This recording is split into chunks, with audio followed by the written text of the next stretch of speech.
Sandy, contestant number 2. Contestant number 2, Sandy.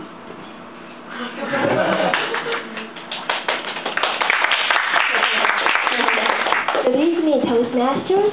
Good evening. Okay, today it's my honor to be Hamus' evaluator. You know that Hamus told us that there are lots of culture and beautiful culture about traditional ceremonies of babies. After listening to his speech, I have learned that our culture, Chinese culture or Taiwanese culture, is really, really precious, and we have to appreciate it, and we have to take care of it so they can pass down to the generations. After listening to his speech, I really feel that I just want to get married and have a baby like him. Yeah, it's really touching. I just really appreciate. So please give a big applause to him once again. So for Hamus' speech, I have 2 points to talk about. The first is that, okay, it's my mistake. I have 3 points. The first is that you have a well-designed PPT. Your PPT is really beautiful, and you also have a good eye contact. Because we always know that if you use PPT, you will just look on the PPT and you just forget the audience.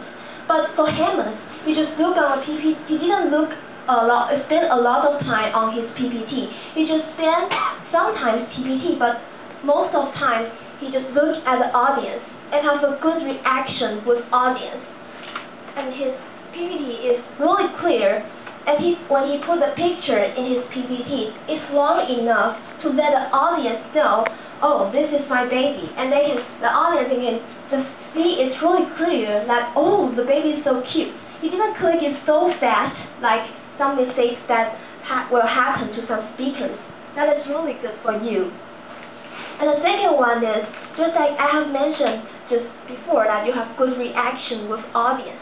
In speech, it's really, really important if you have actions. It's better, like humorous speech, you have to make audience laugh.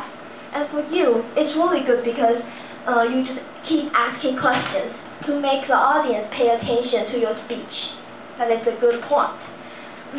But however, there are also some suggestions I want to give you. The first is that I think that you feel a little nervous, because I can see you that in your body language you just keep moving your step with nothing meaning. There's no meaning of your movement sometimes. But sometimes I think that it's good just to just keep going, and sometimes you didn't need to move if you don't want to point out something important. So I suggest you that maybe you can, when you're doing a speech, you can take a deep breath and smile, or do some stress exercise to help you relax. And in summary, those are some bad points and good points of your speech. I'm really appreciative of your speech and hope those suggestions will help you to improve.